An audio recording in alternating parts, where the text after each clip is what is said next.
বসুন্ধরা গুঁড়া মশলা, healthy kitchen. চলছে রমজান মাস, আর এই পুরো রমজান মাস জুড়ে আমরা হাজির হয়ে যাই আপনাদের জন্যই কিছু মজাদার, সহজ, হেলদি রেসিপি নিয়ে। যে রেসিপিটি হতে পারে ইফতার অথবা সেহরির জন্য। আর আমাদের এই রেসিপি তৈরি করে দেখান একজন পুষ্টিবিদ। শুধু রেসিপি না, রেসিপির সাথে থাকে অনেক পুষ্টিগুণ। আজকে আমাদের সাথে আছেন পুষ্টিবিদ সামিনা জামান কাজুরি। ওয়েলকাম আপু। কেমন আছেন আপা? আলহামদুলিল্লাহ ভালো আছি, আপনি ভালো? আমি খুব ভালো আছি। আমাদের বসুন্ধরা গুঁড়া মশলা হেলদি কিচেনে এসে আপনার কেমন লাগছে? আমারও ভালো লাগছে, কারণ কিচেন জিনিসটা আমরা মহিলারা সবসময় পছন্দ করি, আর যখন সেটা হেলদি কিচেন তখন তো পছন্দ করতেই হবে। হেলদি হয়ে যাবে আপনাদের জন্যই। তো আজকে কি রেসিপি দেখাচ্ছেন আমাদেরকে? আজকে রেসিপি দেখাবো যেটা নামটা শুনে একটু ডিফারেন্ট লাগলেও ডিম টমেটোর মাসালা। তাহলে আমরা মূল রান্নায় চলে যাই, কি বলেন আপা? অবশ্যই। আমরা নিচ্ছি 4টা সিদ্ধ ডিম মুরগির, পেঁয়াজ বেরেস্তা গুঁড়া করে নিয়েছি, টমেটো কুচি, এটা কাঠবাদাম বাটা, পেঁয়াজ কুচি, টক দই, রসুন বাটা, গরম মশলার গুঁড়া এবং হচ্ছে আস্ত গরম মশলা ও তেজপাতা, আদা বাটা এবং হচ্ছে ধনে পাতা আছে, চিনি এবং লবণ আমরা পরিমাণ মতো আমাদের স্বাদ মতো নেব। সয়াবিন তেল দিয়ে আমরা রান্নাটা করব এবং সাথে আমাদের বসুন্ধরা গুঁড়া মশলা সবগুলো আইটেম থাকছে। তাহলে আপা আমরা কথা না বাড়িয়ে মূল রান্নায় চলে যাই। অবশ্যই। এবং রান্নার ক্ষেত্রে প্রথমেই যেটা অন করে দিচ্ছেন, শিওর, ধন্যবাদ। আমরা প্রথমেই যেটা করব, ডিমটাকে একটু হালকা করে আমরা যদি দেখি যে একটু কেটে নেব যাতে দেখতে সুন্দর লাগে। নরমালি কিন্তু আগেকার দিনে আমরা এরকম লম্বা লম্বা ফালি দিয়ে নিতাম, যেটা আমাদের মারা করতেন মশলা ঢোকার জন্য। আজকে আমি একটু করছি, দর্শক আপনারা যদি একটু খেয়াল করেন, যেটা আপনি যখন সাজাবেন তখন দেখতে খুব সুন্দর লাগে।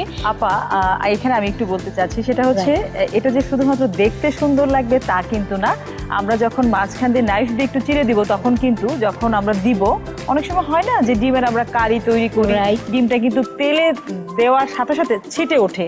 একদম ঠিক বলেছেন। খুব একটা মানে ওরকম ছিটবে না বা ফুটে উঠবে না। ঠিক বলেছেন। অতএব আমরা নিজেরাও কিন্তু সেফ থাকতে পারবো। একদম। আমরা তেলটা দিয়ে দিচ্ছি গরম হওয়ার জন্য। কতটুকু দিব? এখানে 2 টেবিল স্পুন। থ্যাংক ইউ আপা। এবার কি লাগছে আমাদের? ডিমগুলো আমরা দিয়ে দিব। এবার আমরা ডিমগুলো হচ্ছে দিব এবং একই সাথে এতে অল্প পরিমাণ হাফ টিস্পুনেরও কম হচ্ছে আমরা হলুদ এবং হচ্ছে লবণ দিয়ে দিব। ওকে, তাহলে আমরা আগে লবণটা দিচ্ছি। দর্শক আপনারা চাইলে কিন্তু হাত দিয়ে মেখেও নিতে পারেন। রাইট। এটা হচ্ছে যদি আমরা চিন্তা করি যে আমরা তাড়াতাড়ি করতে চাচ্ছি এবং আমাদের সাথে অন্য রান্নাগুলোও চলছে, সেক্ষেত্রে কিন্তু আমরা এরকম করতেই পারি। একটু হলুদের গুঁড়ো দিয়ে দিচ্ছি এবং হলুদ আমরা ইউজ করছি আপনার হাফ টিস্পুন, এবং বসুন্ধরা গুঁড়া মশলার হলুদ যেটা।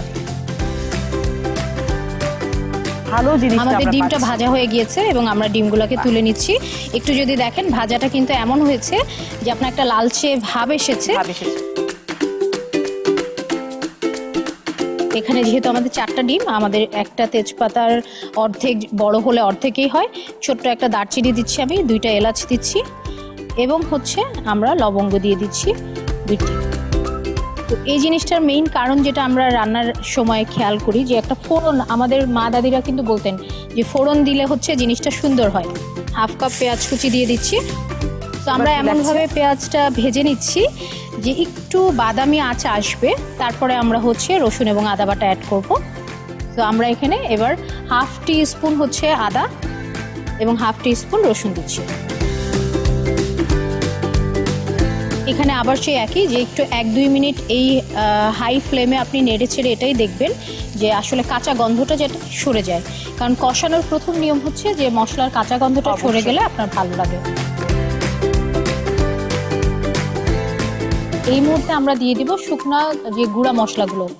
তো আমরা এখানে হচ্ছে শুকনা মরিচ দিব আধা চা চামচ, জিরা গুঁড়া দিচ্ছি আধা চা চামচ, রাইট। এর সাথে এখন আমরা একটু খেয়াল করে দেখেন যে আমরা পেঁয়াজ বেরেস্তা করে রেখেছি, টক দই এবং হচ্ছে যে আমাদের বাদাম বাটাটা, কাঠবাদাম। তো কাঠবাদামের কিন্তু একটা খুব ভালো গুণ, বাদাম আপনি জানেন যে এখন আমরা পুষ্টিবিদ যারা আছে তারা কিন্তু বলি যে আপনার দিনের মধ্যে মিক্সড নাটস অবশ্যই ইনক্লুড করবেন। তো কাঠবাদাম কিন্তু হচ্ছে আপনার যেটা হচ্ছে ইমিউনিটির সাথে প্রচুর নিউট্রিয়েন্টস দেয়, যেটা আপনার ব্রেন ডেভেলপমেন্টে কিন্তু হেল্প করে। আপা এই মুহূর্তে আমরা টমেটো কুচিটা আগে অ্যাড করব। টমেটো কুচি দিয়ে দিচ্ছি। এখানে মোটামুটি 1 কাপ পরিমাণে টমেটো কুচি রয়েছে। টমেটো কুচি হচ্ছে আপনার ভিটামিন সি এবং মশলাটাকে আরো হেলদি করার জন্য টমেটো এবং টক দই কিন্তু অনেক বড় একটা ভূমিকা পালন করবে এখানে। এবার আমরা টক দইটা দিয়ে দিচ্ছি। খালি বাটি নেব। রাইট, এখানে আমি আগে হচ্ছে পেঁয়াজ বেরেস্তা 2 চামচ নেব। পছন্দ মতো হচ্ছে আগে গুঁড়া করে রেখে রাখতে পারেন, অথবা আপনি চাইলে কিন্তু ব্লেন্ডও করে নিতে পারেন, যেটা আপনার জন্য সুবিধা হয়। এবং এর সাথে 1 চামচ হচ্ছে আমি যেটা আমাদের বাদাম বাটা, সবকিছু একসঙ্গে মিশিয়ে নিচ্ছি। এবং এখানে আপা দিয়ে দিচ্ছে টক দই। এই তিনটা জিনিস একই সঙ্গে আপা খুব সুন্দরভাবে ব্লেন্ড করে নিবে, যেটা আমার মনে হচ্ছে আর কি। তো এই জিনিসটা আপনার একসাথে করার কারণ এই বেরেস্তাটা আপনার হচ্ছে টক দইয়ের সাথে একটা আলাদা ফ্লেভার হচ্ছে তৈরি করে। তেলটা কিন্তু উপরে উঠে এসছে আপা। হ্যাঁ, আমরা পেঁয়াজ বেরেস্তা, কাঠবাদাম এবং হচ্ছে টক দই একসাথে মিশিয়ে দিয়ে দিলাম। এটাকে আপনি একটু হাই ফ্লেমে দিয়ে কিন্তু এখন নাড়তে পারেন, কারণ হচ্ছে এই জিনিসটা খুব বেশি আপনার কষানোর প্রয়োজন নাই আর। দেখুন এখানেও কিন্তু তেলটা উপরে উঠে এসছে। এখন আমরা ডিমগুলোকে দিয়ে দিচ্ছি আমাদের গ্রেভির মধ্যে। আপা এবার কি লাগছে? আপনার একটু পানি লাগবে মনে হচ্ছে। হ্যাঁ, একটু পানি লাগবে এবং তারপর আমি ঢেকে দেবো। একটা ঢাকনা দিয়ে আমরা এটাকে ঢেকে পারি। এই যে ঢেকে দিচ্ছি, ঢেকে দিয়ে আমরা এখানে কত মিনিট? 4 থেকে 5 মিনিট ওয়েট করব, এই তো? এবং এই ঢেকে রান্নার কিন্তু একটা কারণ আছে, যে আমাদের ডিমের কিছু নিউট্রিয়েন্ট আছে, ভিটামিনস, মিনারেলস এবং একইভাবে টমেটোতে আছে, যেটা আপনি যত ঢেকে রান্না করবেন তত হচ্ছে এটা আপনার থেকে যাবে। তাহলে এই ফাঁকে আমরা একটা বিরতি নিয়ে আসতে পারি, কি বলেন আপা? অবশ্যই। দর্শক, আপনারা দেখছেন বসুন্ধরা গুঁড়া মশলা হেলদি কিচেন। এই মুহূর্তে আমরা নিচ্ছি ছোট্ট একটা বিজ্ঞাপন বিরতি। কোথাও যাবেন না, সাথেই থাকুন।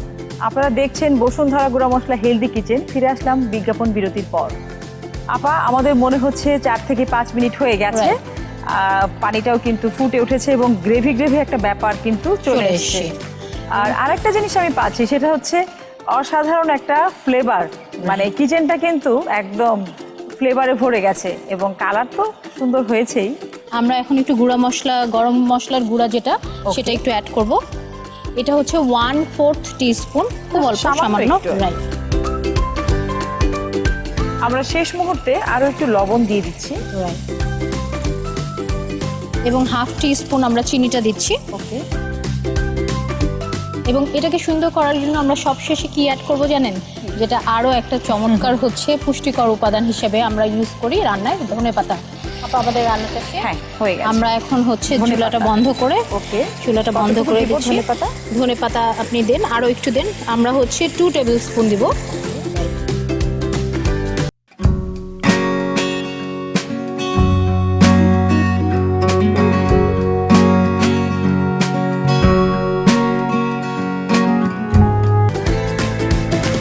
তৈরি হয়ে গেল আমাদের ডিম টমেটো মশলা। বাহ আপা, অসাধারণ, জাস্ট ওয়াও। আপনাকে অনেক ধন্যবাদ এত অল্প সময়ে চমৎকার একটি রেসিপি দেখানোর জন্য। দর্শক দেখলেন তো কাজরি আপা কত অল্প সময়ে অসাধারণ একটি রেসিপি তৈরি করে দেখালো। এরকম আরো অসাধারণ এবং চমৎকার রেসিপি দেখার জন্য কি করতে হবে? বসুন্ধরা গুঁড়া মশলা হেলদি কিচেনের সাথেই থাকতে হবে, সেম টাইম সেম চ্যানেলে। নেক্সট এপিসোড দেখার আমন্ত্রণ জানিয়ে শেষ করব আমাদের আজকের আয়োজন। ততক্ষণ পর্যন্ত ভালো থাকুন, সুস্থ থাকুন আর আমাদের সাথেই থাকুন। ধন্যবাদ সবাইকে।